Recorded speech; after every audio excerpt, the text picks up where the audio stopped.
sejam bem-vindos a mais um Insights com Cafeína, com o tema sobre economia digital, do Pix às novas tecnologias. Hoje comigo eu tenho o Herbert Salles, que é doutor em economia, mestre em sistema e gestão pela UF. Ele une solidez acadêmica com a visão prática de mercado. É professor de economia digital, economia política e teoria macroeconômica. Também esteve à frente de várias disciplinas de marketing em MBAs e treinamentos em company.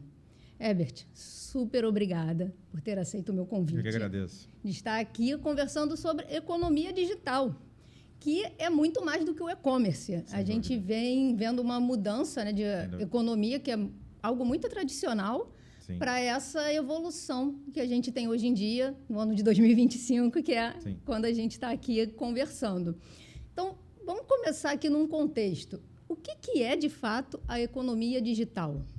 Bom, a economia digital, a gente pode perceber que todas as relações econômicas que envolvem algum ambiente digital ou alguma nova tecnologia, a gente pode interpretar e entender em alguma medida que ali está inserida a economia digital de alguma forma. Como você falou, vai muito além do e-commerce. Há uma expectativa de que até 2030, 1/4 do PIB seja focado em economia digital. E isso é um número muito grande. Se a gente observar, por exemplo, qual é o impacto do petróleo numa economia mundial, ele representa algo em torno a 5%. Então, a gente olhar que até 2030 a gente vai ter pelo menos 25% da economia mundial, o PIB mundial, oriundo ali da economia digital, isso é muito significativo. E perpassa por diversas frentes. As novas tecnologias realmente impulsionaram a economia digital em todo o mundo. O Brasil ele ainda tem muitas deficiências, digamos assim, olhando para a economia digital, mas há uma grande capacidade daqui para alguns anos do Brasil crescer. Bom, primeiro que o Brasil ele tem uma posição geográfica muito significativa e muito privilegiada, digamos assim, e a gente consegue também trazer muitos profissionais sendo formados aqui dentro. Acho até que a gente subestima muitos profissionais brasileiros. Se a gente olhar Rio de Janeiro, nós temos diversas faculdades públicas de alta qualidade que conseguem formar profissionais de alto nível. Recentemente, até ano passado, o INPA, o Instituto de Matemática Pura e Aplicada aqui no Rio de Janeiro, abriu sua primeira turma de graduação. A formação desses profissionais no futuro vai ser de alto nível e o Brasil, o Rio de Janeiro, pode sim tornar um grande polo, um grande centro de economia digital. Há até algumas políticas públicas sendo desenvolvidas para isso, ainda muito incipiente, ainda muito num estágio um pouco etéreo, eventualmente, mas há uma possibilidade. Então, olhar daqui para frente a economia digital dessa forma é muito importante.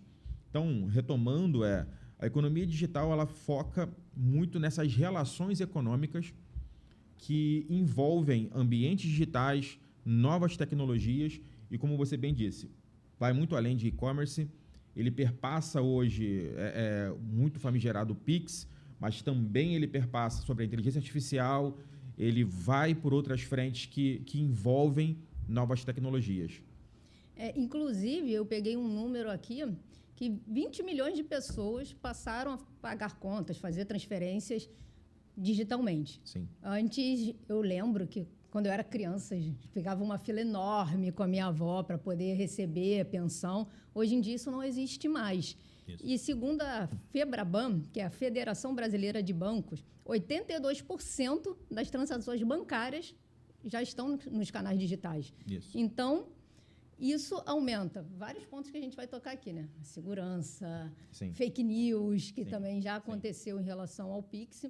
Mas como é que você enxerga, como você falou, o Brasil ele é enorme, ele tem uma variação até de classe social. Isso.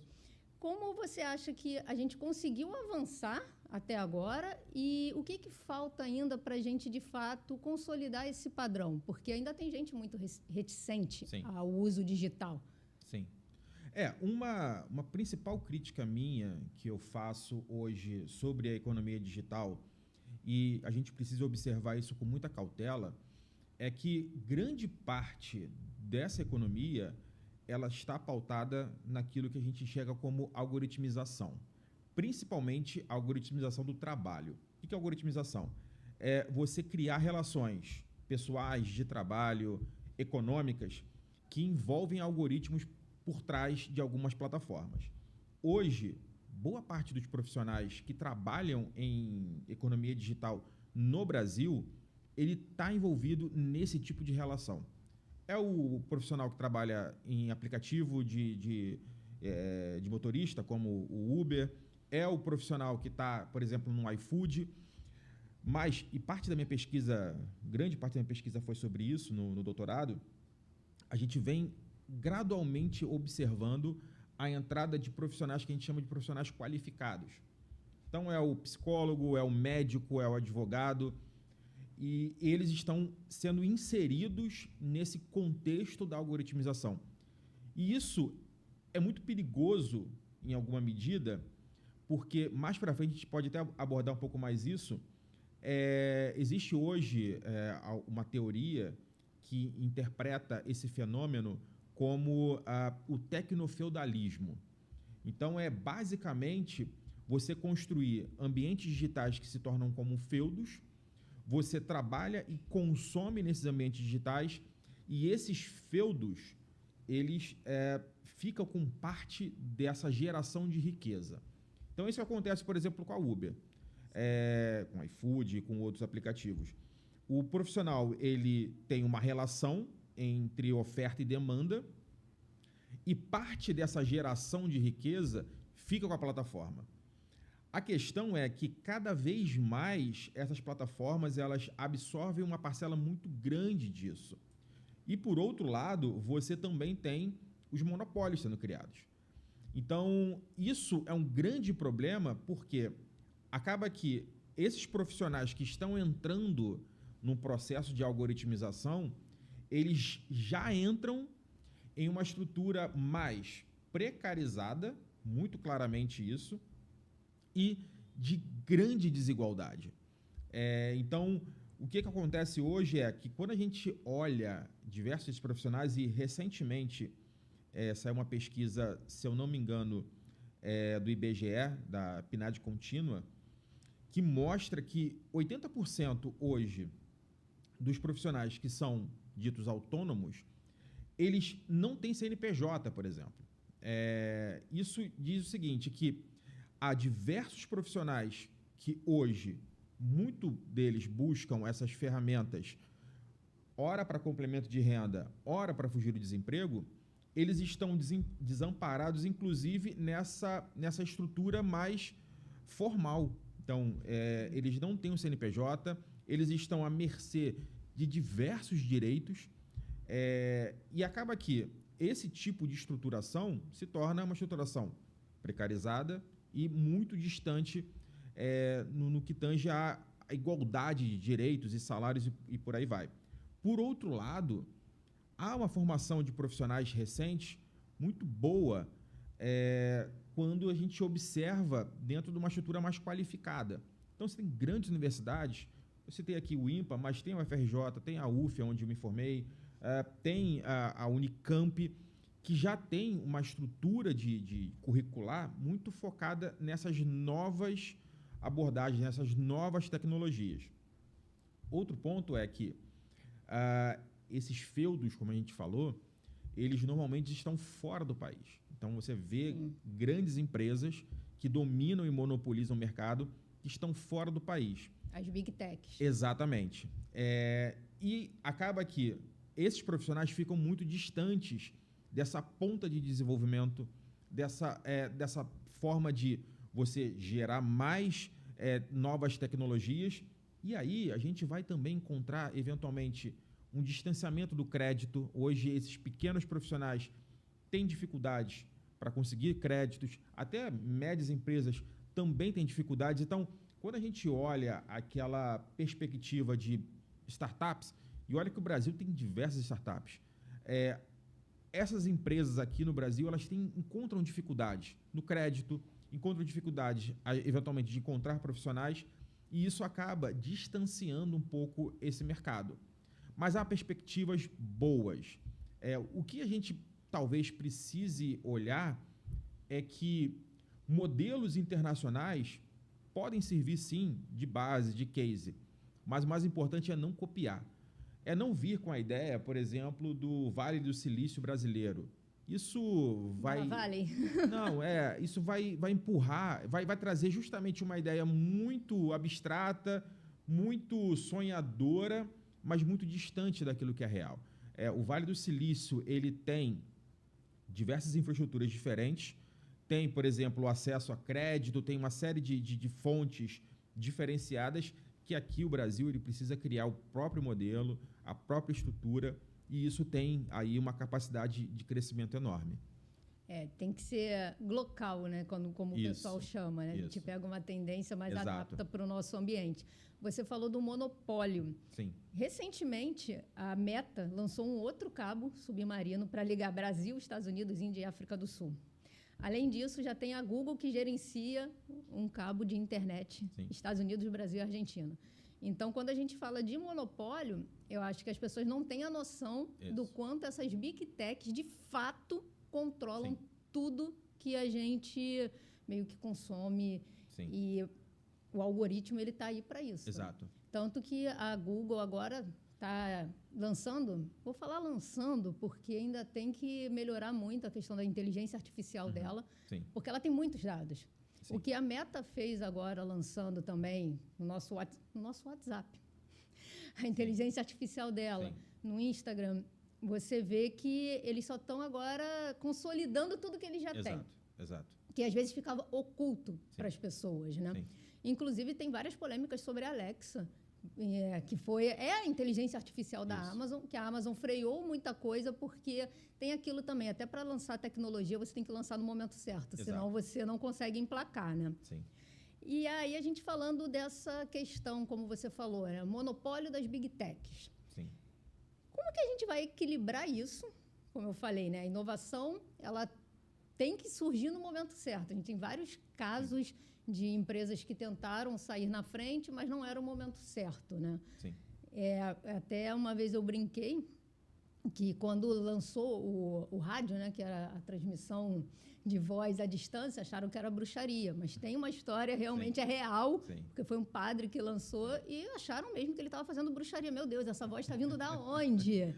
Então, assim, não dá para você ser tão inovador fora do tempo. Em compensação, você também tem que dar essa liberdade ao consumidor, ou pelo menos fingir que ele tem a liberdade de escolha. Sim. E no outra ponte, como você falou, a gente tem que conseguir regulamentar e garantir de alguma forma que isso seja saudável para o Brasil. Claro. Porque a gente só incentivar, crie startups, abra o seu MEI, sem todo um aparato ao redor disso, a gente vê muita gente criando dívida, na verdade, ao invés de criar um negócio sustentável. Sim. Olhando para esse ponto de vista, né, a gente focando, legal, vamos incentivar as pessoas a abrirem MEI, a tentarem ter startup, porque em alguns momentos me bate uma sensação que isso o governo incentiva mais para diminuir a taxa de desempregado, porque a partir do momento que você é MEI, você não é desempregado, você é um empreendedor.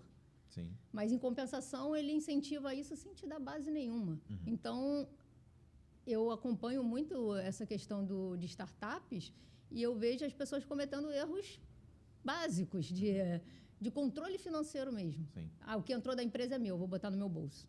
Isso é loucura, você sabe isso muito melhor do que eu. Qual seria a sua dica nessa questão? Beleza, vamos incentivar a economia digital, mas e aí, Brasil? O que a gente faz para, de fato, dar essa base? Sim.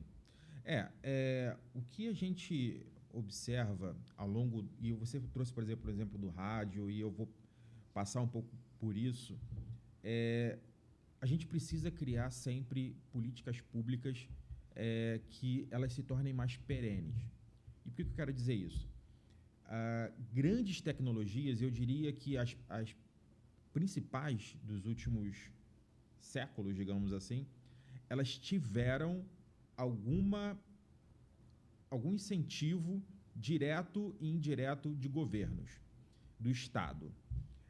E isso, pelo menos na minha visão, precisa ser reconstruído dentro da perspectiva do empreendedor.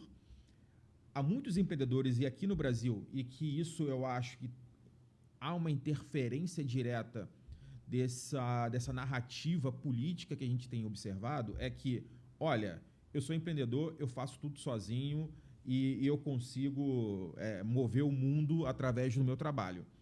E, na verdade, não é bem assim. Tá? Grandes tecnologias, como eu falei, elas surgiram e tiveram uma inserção do Estado de maneira muito direta. Quem fala isso é até uma grande economista, Mazzucato. Ela tem um livro, Estado Empreendedor, que é um livro belíssimo, e ele mostra justamente a evolução de algumas empresas e tecnologias a partir desse tipo de desenvolvimento. O que eu quero dizer com isso? Não existe avanço tecnológico se não tiver apoio estatal. E isso é fundamental para tanto o governo compreender isso, e de alguma medida eu acho que até compreende, mas o empresário também entender dessa forma. O rádio, por exemplo, aqui no Brasil, ele teve uma formatação muito direta do Estado. Salvo engano, a primeira rádio brasileira, ela é uma rádio pública, que hoje, até hoje tem o nome da Rádio MEC, então ela é de 1923, por exemplo. Então você tem hoje uma inserção, uma promoção direta do governo. Isso passa também por incentivo de crédito, passa por formação de profissionais. Quando eu falei aqui das universidades, por exemplo, a gente tem diversas universidades públicas, se eu não me engano, no Rio de Janeiro são 6 ou 7 universidades públicas, federais e estaduais. Então, aqui tem hoje uma base de formatação muito grande. Esses profissionais podem ser absorvidos. Então, aqui tem, sim, um apoio do Estado. E quando a gente olha isso, a gente vai observar que, por exemplo, em diversos outros países, a gente não tem educação pública gratuita. Aqui no Brasil, a gente tem isso. E tem que cada vez mais ser valorizado e promovido, porque são profissionais de alta qualidade que podem ser inseridos no mercado. Por outro lado, também, quando a gente estava falando da regulamentação, isso é muito importante, porque a gente olha, às vezes, e eu vejo até alguns políticos reverberando isso, vamos criar a nossa inteligência artificial. Tá, mas para o quê? O quê e para quê? Porque a inteligência artificial ela é algo muito plural. Você pode criar diferentes tecnologias para atender diferentes demandas. Isso é muito importante.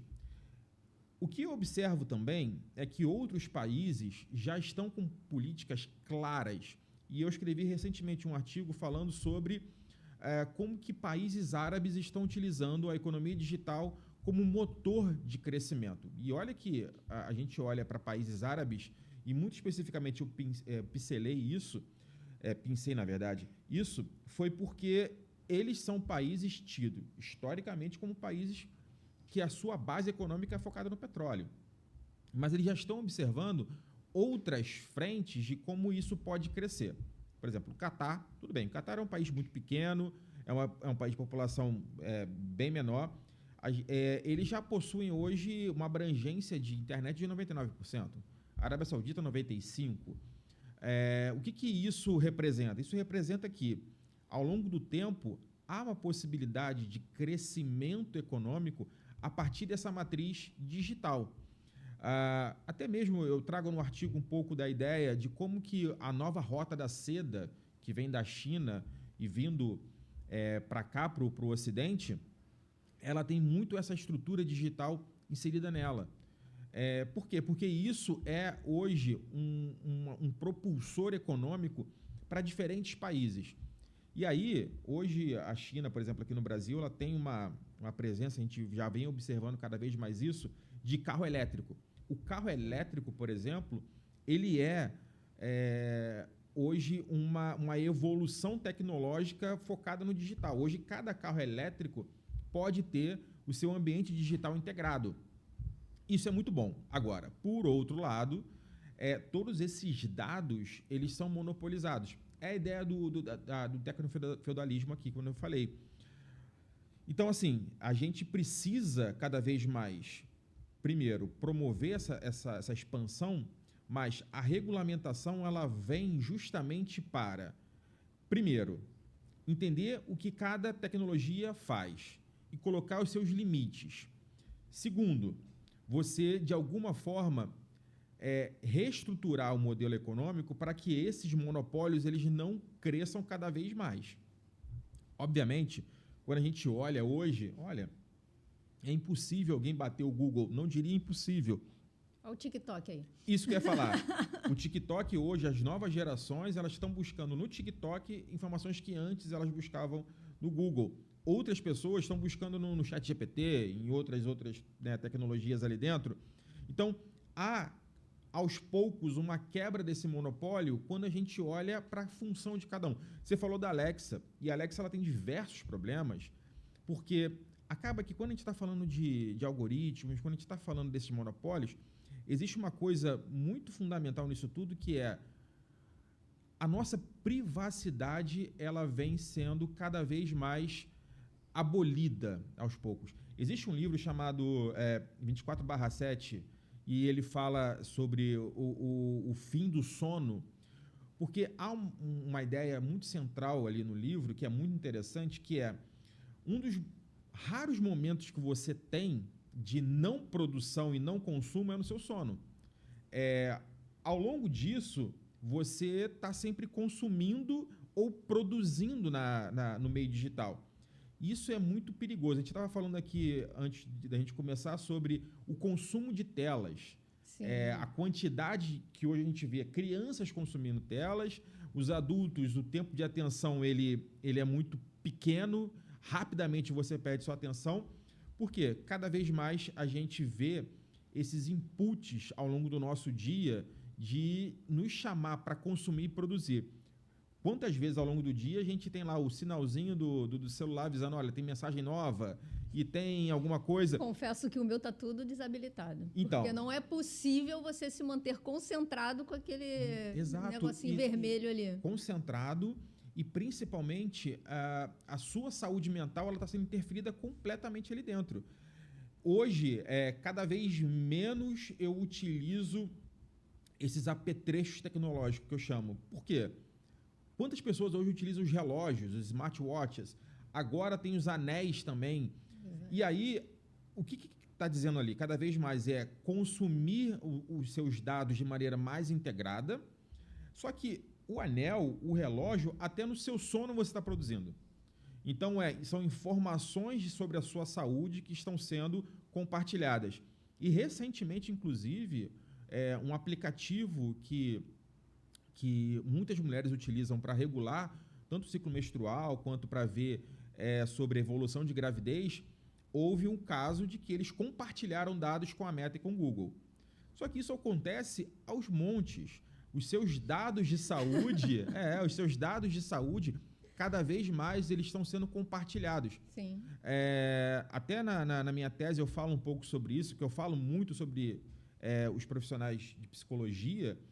E hoje existem ferramentas que, muito entre aspas, a gente pode chamar de Uber dos psicólogos, que você faz a sua consulta online em uma plataforma e aqui você tem diversos problemas. Primeiro que você tem muito a questão da desigualdade ali dentro.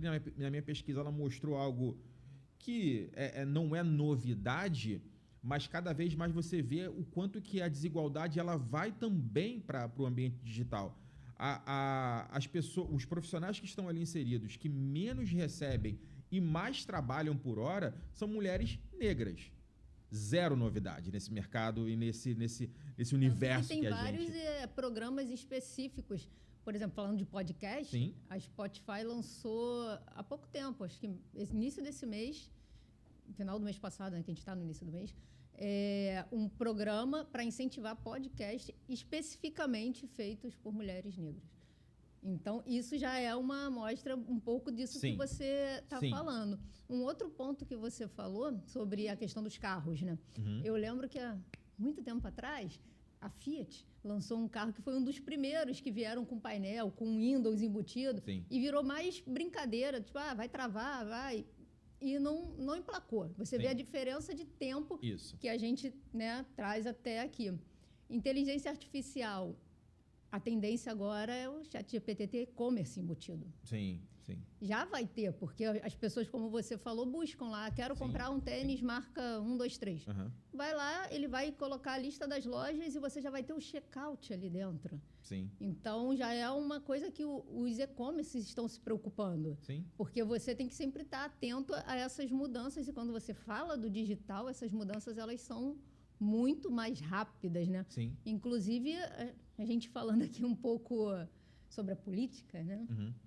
Aqui no Brasil, uma das coisas que foi lançada, se eu não me engano, em 2022, você pode até me corrigir, que é o Pix. Sim. Ele virou muita coisa, né? Uhum. E hoje em dia, eu nem sei se alguém anda com papel moeda na carteira.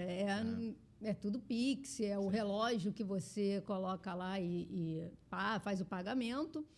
E aí a gente tem 2 pontos que aconteceram até recentemente que diminuíram o uso do Pix, né? Sim. Um foi início, janeiro agora desse ano, de 2025, que caiu 15,3% por causa das fake news, porque o governo falou que ia começar a monitorar Pix, cartão de crédito, sincronizar os dados. Recentemente, a gente tem o Trump questionando se realmente é seguro, se essas informações elas estão protegidas. E a gente vive no Brasil, que temos um número de fraude aí que a gente sabe que, infelizmente, é alta. E, em compensação, é um desafio para o governo brasileiro conseguir manter. Não, gente, continue usando, é seguro. Eles até lançaram esse mecanismo de devolução, né? Que você tem agora um tempo maior para poder pedir, porque você pode contestar, não, foi uma fraude. Sim. Então, assim, é um boom, né? Sim. A gente tem até o outro país interferindo na nossa economia, tem o governo tentando se defender de fake news e, ao mesmo tempo, implementar a segurança, provar que você pode continuar usando. Para você, assim, a gente está falando aqui, tem a questão dos avanços digitais, precisa que o governo, de fato, tome uma ação em cima disso. E quando a gente olha para esse viés de segurança, de passar segurança para os brasileiros, ainda mais com agora o Trump colocando mais lenha na fogueira, não sei se isso é seguro não, vamos ver. Qual é a sua opinião dessa política toda envolvida numa das maiores inovações que a gente teve, eu acredito, no sistema financeiro? Sim.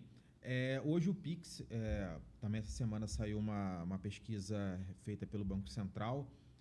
O Pix ele realmente é o meio de pagamento mais utilizado no Brasil.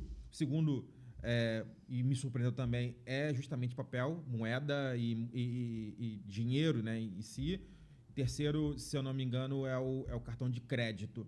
Então, o Pix ele veio de uma forma muito positiva e ele pegou um comportamento de diversos pontos. Primeiro, que ele é muito mais fácil. Antigamente, você tinha que fazer o TED, o DOC, e aí tinha taxa para pagar. 48 horas. 48 horas depois para receber. O Pix está ali já direto.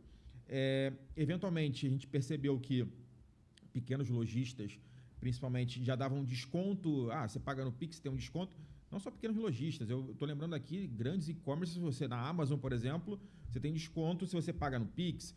Então, isso facilita. E também tem um outro lado que muita gente não tinha tanto acesso ao crédito. Tá? Ora por questão de endividados, ora porque, enfim, o crédito ele foi cortado de alguma forma. Então, o Pix ele veio com uma grande alternativa. Você falou e falou muito bem sobre o medo que as pessoas estavam tendo do governo monitorar. Na época eu achei muito engraçado, porque assim, cara, você é monitorado pelo Meta, pelo Google, pelo Spotify, mas pelo Pix você não quer. Pela China pode, mas não pode pelo Brasil. Então é muito antagônico essa ideia. E, de fato, as fake news elas vieram de uma forma para tentar derreter um pouco o sucesso que foi o Pix, e é um sucesso. É claro que os Estados Unidos está olhando isso na figura do Trump, está olhando muito sobre... Olha, as grandes empresas de cartões de crédito estão aqui nos Estados Unidos, a Visa, a Mastercard, e aí o que ele alega bom, peraí, há uma competição aqui desigual nesse sentido, e que é, de fato, totalmente descabido, porque se de um ponto de vista você olha para o livre mercado, isso é uma solução de livre mercado. Então não faz sentido você olhar ali, olha, então vou proibir, eu quero cortar. Isso não faz sentido nenhum. O PIB, o Pix, desculpa, ele tem ele teve uma grande aceitação e ele é muito fácil e ele é muito acessível para diferentes pessoas. É claro que tem poucas pessoas hoje que ainda estão muito distantes desse ambiente digital e aí o Pix está ali como uma alternativa, mas a maioria das pessoas realmente aceitou. Se eu não me engano, chega próximo de 80% das transações brasileiras estão envolvidas com o Pix hoje.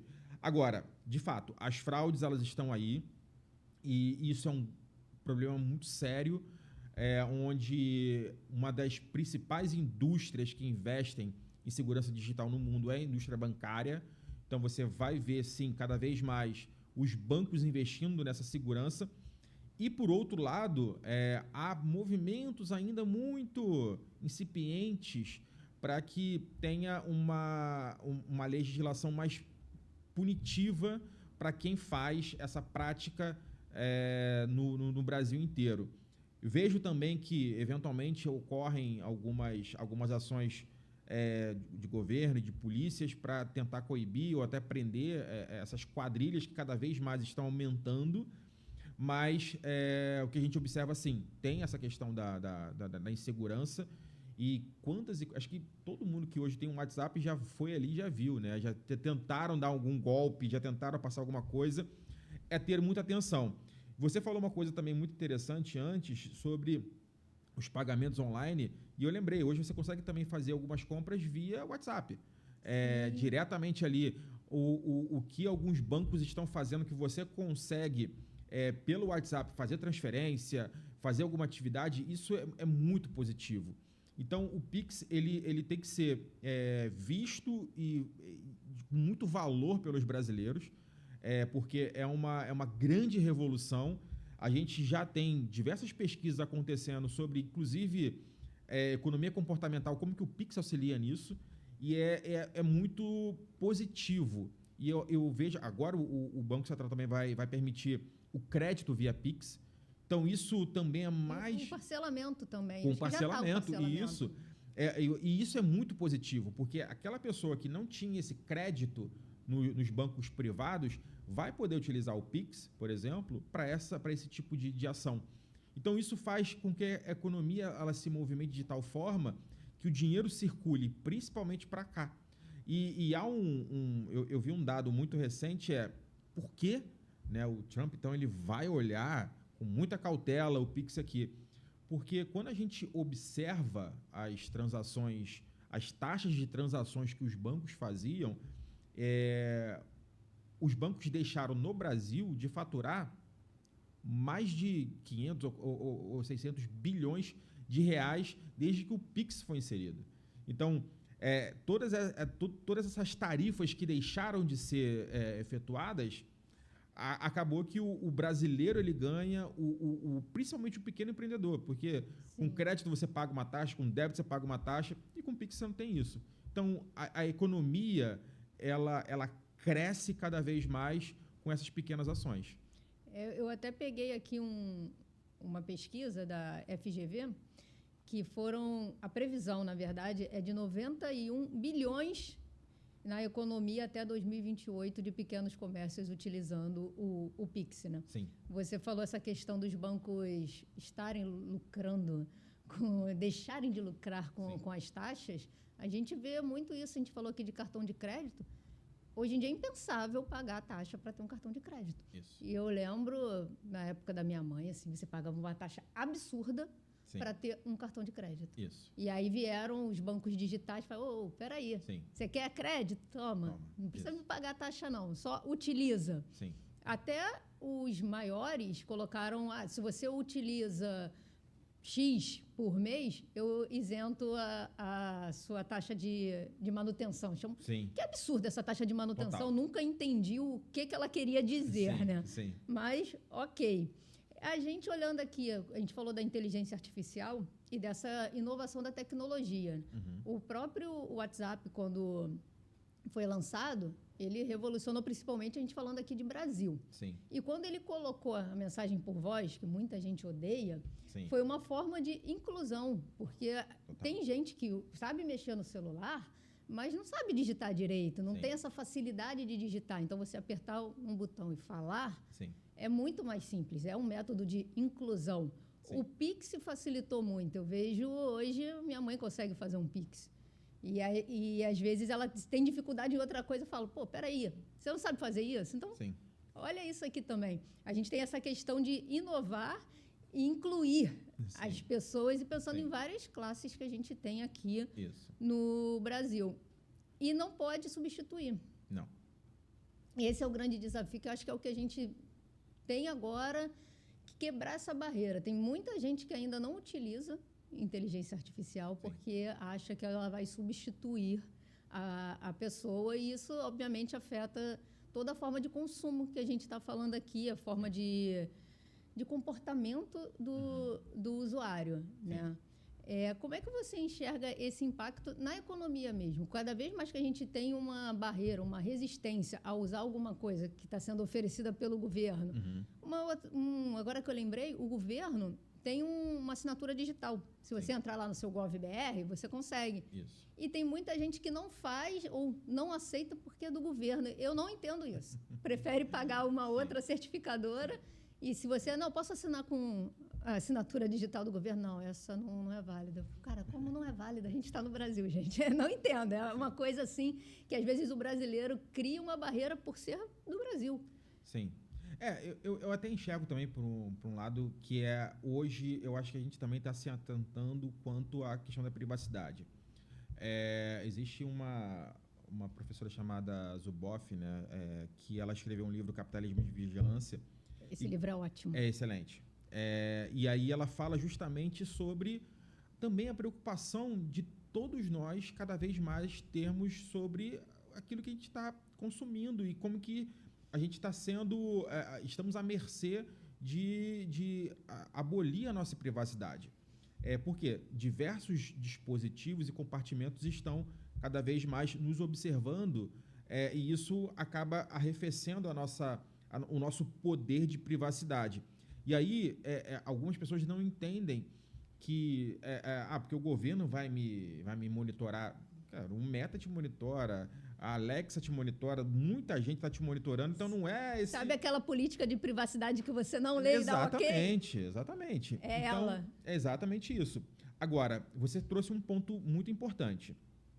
Quando a gente fala de regulamentação das inteligências artificiais e todas as novas tecnologias, é justamente colocar limites para que esse tipo de ação, que é de substituição do trabalhador eventualmente, não ocorra.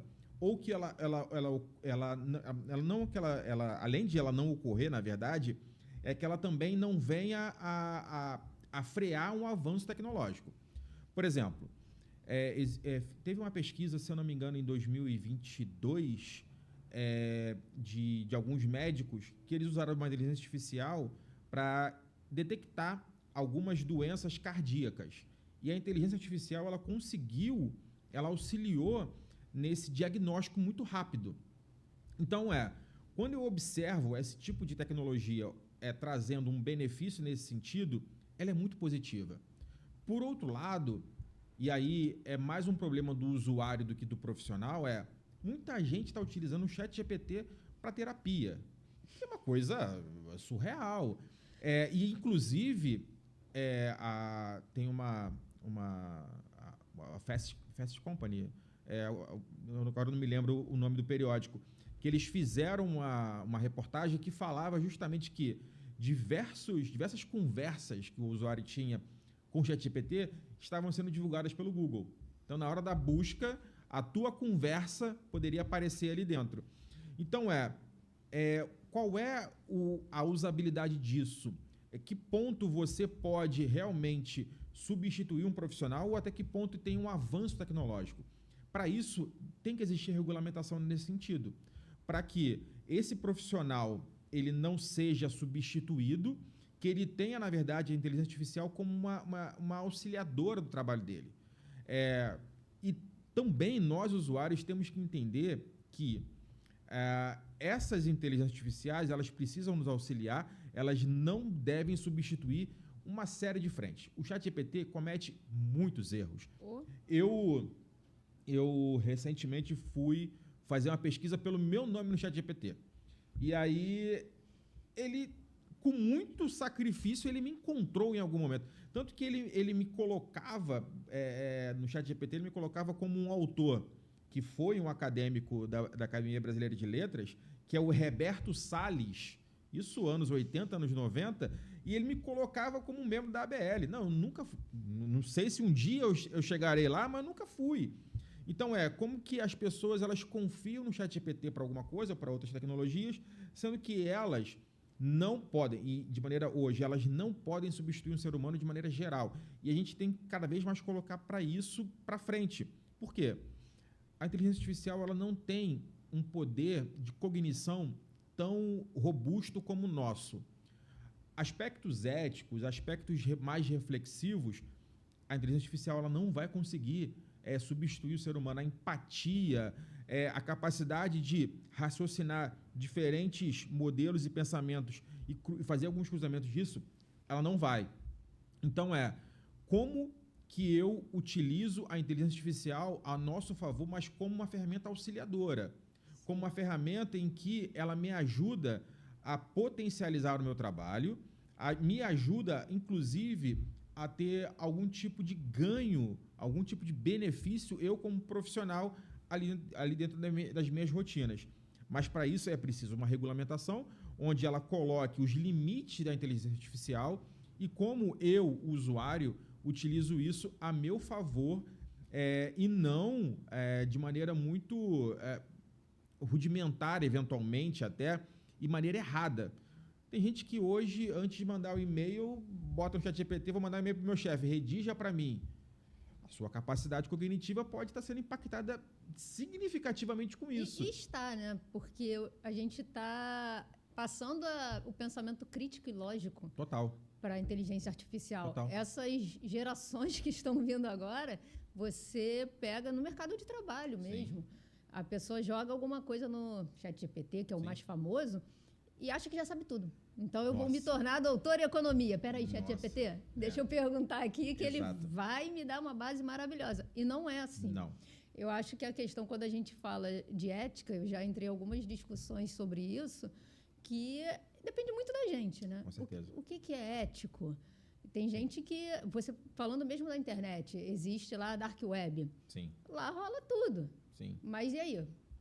Cadê a ética nisso também? Exato. Você vender, enfim, coisas ilícitas através da internet, que você sabe que não pode. Sim. Aí a culpa é da internet?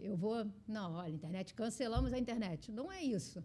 Eu acho que é uma questão de conscientização mesmo das pessoas e do uso, como você falou. E você trouxe, desculpa te interromper, mas você trouxe um ponto muito legal, que é a inteligência artificial, ela é treinada pelo usuário. Sim. Ela não é algo construído do zero, não. O usuário, ele treina a inteligência artificial. E se você treinar uma inteligência artificial sendo machista, sendo homofóbico, ela vai refletir exatamente esse comportamento. Então, é muito importante que a gente olhe para a inteligência artificial não como um ser apartado e dono de toda a razão. Não, porque tudo aquilo que ela está produzindo é treinamento nosso. Com certeza. São dados que a gente já entrega e aí, às vezes, ela preenche uma lacuna com um dado sintético para poder te entregar mais do que ela entendeu que você gosta. Exato. Tem esse ponto. Tanto que não é coincidência você assistir um vídeo de cachorrinho e depois ficar só vídeo de cachorrinho para você. Isso não existe coincidência nesse ponto. Exatamente. Mas eu acho que as pessoas, às vezes, confundem muito isso, sabe? Sim, sim. Então, muito. foi o que você falou.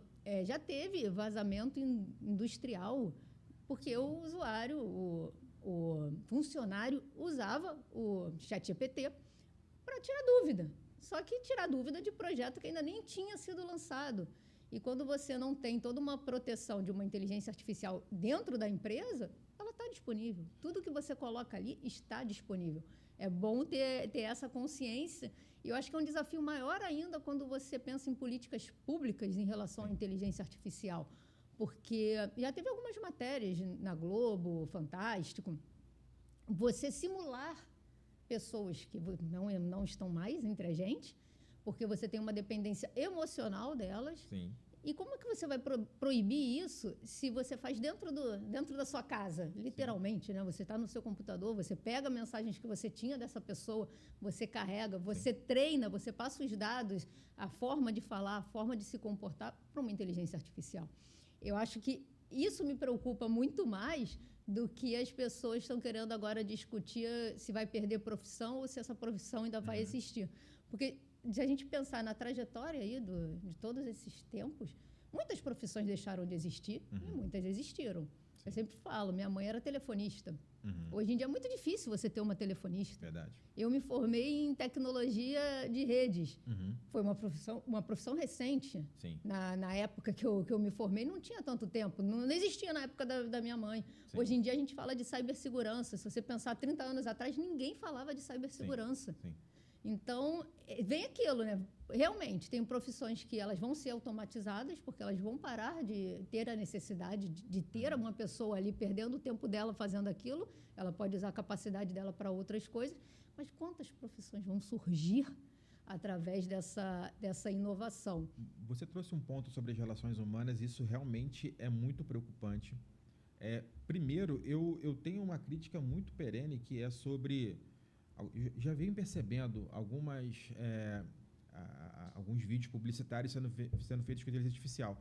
Eu acho breguíssimo. Assim, eu vi o primeiro da Elis Regina lá atrás pela Volkswagen. Eu achei aquilo ali, primeiro, de uma falta de respeito pela história da Elis Regina. Posterior, eu achei brega. Mas o que a gente percebe também, você estava falando das relações humanas, e você falou muito bem, as pessoas... E eu lembro de um filme, Ela, se eu não me engano, que o rapaz se relaciona com uma inteligência artificial. E isso a gente está falando de, acho que meados de 2020, por ali. Que foi? 2015, talvez. E hoje as pessoas elas estão também se relacionando intimamente e amorosamente com a inteligência artificial. Parece um pouco estranho, mas isso é uma rotina. É uma rotina a ponto de algumas pessoas, e é engraçado por um lado, mas pode ter uma interpretação psicológica muito séria por ali, que as pessoas estão tendo amantes virtuais. Então, assim, as pessoas são casadas, mas elas têm um amante virtual. Em que ponto é isso? Como nós estamos... Será que estamos evoluindo ou estamos tendo um pouco de retrocesso? Mas o porquê que a gente está colocando todas as nossas expectativas e as nossas demandas pessoais em uma inteligência artificial? Então, a que ponto a gente está colocando a nossa confiança e a nossa relação mais íntima? Então, quando a gente fala, por exemplo, de privacidade, quando a gente está falando ali do sono que você está perdendo, de todo o poder que você deveria ter, até mesmo do ócio, você está colocando isso ou amplificando um pouco mais isso nas inteligências artificiais. Então, há um processo perigoso, há um processo muito positivo, como você bem falou, depende muito da gente como usuário, depende muito da gente como aquele ser cognitivo que vai treinar essa inteligência artificial. É muito preocupante hoje parar, às vezes, para conversar com algumas pessoas e as pessoas não terem determinadas profundidades. Por quê? Porque elas percebem que o ChatGPT não pode ser visto numa conversa pessoal. Se você está conversando tete a tete com a pessoa não tem como ali, olha, vou te responder aqui assim. Só um minutinho que eu vou... Exato, isso é inconcebível. Então, um ChatGPT, ele não vai substituir um bom livro. Não adianta você ir no ChatGPT e perguntar para ele se Capitu traiu o Bentinho ou não. Você tem que ir lá ler e ter a sua interpretação quanto a isso. É você ter uma reflexão sobre o que eu interpreto dali. Machado de Assis foi brilhante nesse sentido para deixar para você essa resposta. Mas se você for no ChatGPT, talvez ele vai te dar uma resposta que não vai substituir o prazer da leitura e o prazer de você refletir sobre aquilo. E todos os livros, todos os filmes, todas as séries, nada disso vai ser capaz de ser substituído por um chat GPT ou qualquer outra inteligência artificial. Então, não substitua esses prazeres, que vão de prazeres pessoais e mais íntimos, como ter um amante numa inteligência artificial, até ler um livro numa inteligência artificial, não substitua isso, porque eles não vão conseguir suprir a real necessidade que você tem. Com certeza. E a gente está ficando preguiçoso. A gente falando aqui de inovação, de como isso também mudou a economia, quando lançaram o controle remoto da TV, né? Sim. Alguns dados da época atrelaram a questão de obesidade, Sim. porque a pessoa não tinha mais que levantar e ir lá trocar o canal. As pessoas que ouvem podcast na velocidade 2, 3, a gente está vendo aí quem está fazendo isso. Porque hoje tudo muito acelerado e um pouco preguiçoso. Talvez, pela quantidade de conteúdo que você tem, eu quero ouvir 2 podcasts hoje pela manhã, então vou ouvir rápido que eu quero ouvir tudo. Será que tem necessidade de tanto conteúdo assim? Será que você pode substituir? Será que você pode adequar o seu comportamento a isso? E você falou bem, a preguiça. A preguiça, ela começa com o controle remoto, daqui a pouco tá a preguiça de pensar. Esse é o problema. Já teve até, inclusive, um estudo recente falando sobre isso, né? Sim. Você falou de consumir informação assim tão rápida. Eu acho admirável quem lê mais de um livro. Um dia eu estou lendo esse, eu já esqueci. Eu falei, não, gente, eu sou uma pessoa, acho que anos 80 mesmo. Porque eu preciso terminar um livro, entender o livro. Beleza, agora eu vou para o próximo. Isso. Eu vou em serial, né? O importante é ler. Mais do que acumular isso, o importante é ler. Eu, por exemplo, eu sou péssimo para lembrar o nome do autor. Eu sou terrível com isso. Eu lembro, às vezes, o nome do livro, lembro a citação, lembro o que ele diz, mas o autor, às vezes, eu esqueço. A minha mente ela me falha muito nesse sentido. Mas o importante é ler. O importante é você assistir a um filme. Por mais que, às vezes, o filme seja... Eu, por exemplo, tenho uma certa resistência com filmes muito longos. O Irlandês, por exemplo, não assisti até hoje. Não pretendo assistir tão próximo. Porque é um filme longo e existem outros filmes que são talvez menores, mas que são mais prazerosos para você assistir. Eu tenho muita resistência eu tenho muita resistência com filme de Hollywood, filme de ação, muita explosão, eu não gosto. Aí é uma questão de gosto. Mas o mais importante vai ler. Tem pesquisas que indicam o quão importante é você ler no livro. Não ler no celular, ou não ler no Kindle, ou não ler no tablet. Distrai, né? Ler no livro é muito legal. Você tira meia hora que seja por dia, e olha que você tem meia hora, quanto você tem. Aproveita talvez o translado do metrô, do ônibus, para ler. É muito bom isso. E aí você vai ter uma experiência imersiva totalmente diferente. Também, até aproveitando, e para quem gosta muito de ler, sabe, o livro às vezes é melhor do que o filme. Então não substitui. Então já desde antes o filme não substitui o livro, o ChatGPT não vai substituir o livro. Então é importante ler e isso enriquece a sua capacidade de conversar. Porque no dia a dia, nas relações ordinárias, digamos assim, você não vai ter o ChatGPT ou o Google ali.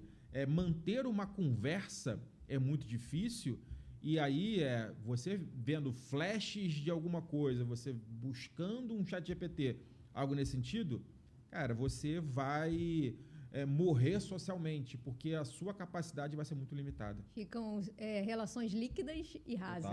Total. Esse, acho que é o nosso problema. Sim. Só falando de livro, eu adoro a Agatha Christie. Maravilhosa.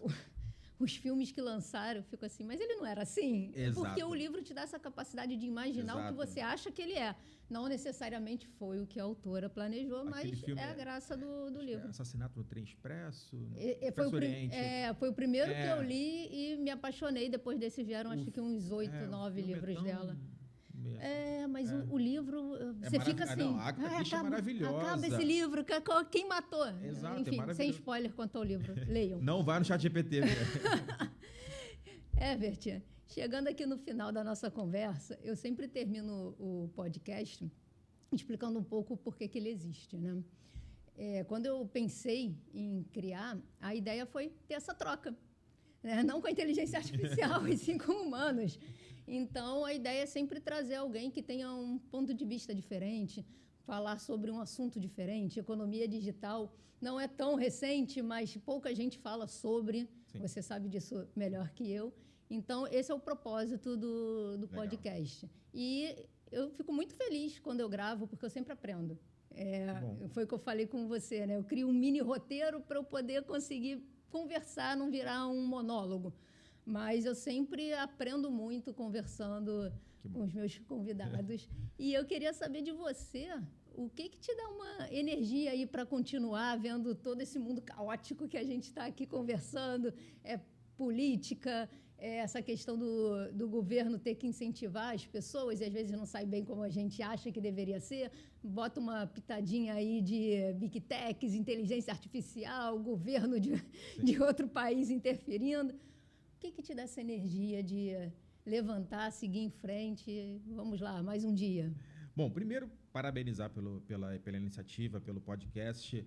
É o primeiro podcast que eu participo e eu sempre tive muita resistência de participar de podcast, mas você foi tão generosa, tão gentil comigo que eu falei, vou participar, eu acho que vai ser legal. E parabéns por isso, eu acho que eu sempre tento trazer muito a importância da mulher em diversas frentes. E é muito legal ver mais uma mulher buscando pelo seu espaço, buscando um espaço novo, tecnológico para isso. Eu estou longe de te dar qualquer conselho, mas o que eu torço é que você continue, traga mais gente para cá para ter essa conversa que é muito bom, é muito agradável. Eu recomendo para quem você convidar, recomendo muito que venha, que é muito bom. Eu que sou mais tímido e tal, vim aqui me sentir muito bem. O que me motiva cada vez mais bom, primeiro, eu sou uma pessoa muito que não me conformo com as coisas que estão acontecendo. Eu sou muito, o que diria do jovem, muito revoltadinho. Então, eu tenho um ímpeto de justiça, e isso é algo muito pessoal, não é algo, para mim, é o meu ponto, talvez, sonhador. Eu sei que eu não vou mudar absolutamente nada, mas todo esse ímpeto ele vem de algo que eu vejo um grande problema. E aí eu vou atrás de algumas críticas a serem feitas em relação a isso. Então, o que me motiva mais primeiro, a gente estava falando muito aqui de livro, ler. Eu adoro ler. É algo que eu faço com muita frequência e gosto de ler diferentes conteúdos. Claro, primeiro livros, mas buscar artigos, buscar pessoas que possam trazer mais robustez no pensamento. Então, primeiro, vai ler. Eu acho que isso é fundamental. Ler fisicamente, vai lá, lê na internet, lê no tablet, mas busca outras fontes. Ler diferentes pontos de vista é importante, até para você saber naquilo que você está discordando. Então, eu diria que o meu ímpeto de justiça e o revoltadinho pequenininho que está ali, mas que isso me traz um gás.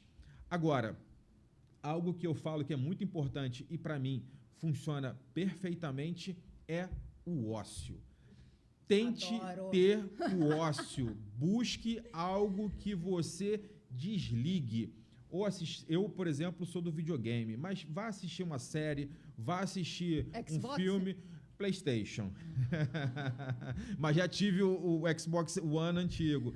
Então, assim, tem um ócio, tem um momento em que você... porque o ócio, ele te traz um poder, uma capacidade de você desligar, de você descansar. Então, o descanso, a leitura produtiva, ela é muito boa. Então, leitura e ócio, para mim, são as minhas cafeínas. Concordo plenamente. Herbert, mais uma vez, super obrigada. Eu que agradeço. Não sabia que era o primeiro, mas então fico mais feliz ainda de você ter aceitado. Espero muito que tenha gostado. Gostei muito. Com certeza a nossa conversa foi muito produtiva e vai gerar aí muito insight para quem assistir. Que bom. Até a próxima. Até. Pessoal, espero que vocês tenham curtido o nosso episódio e vejo vocês no próximo Insights com Cafeína.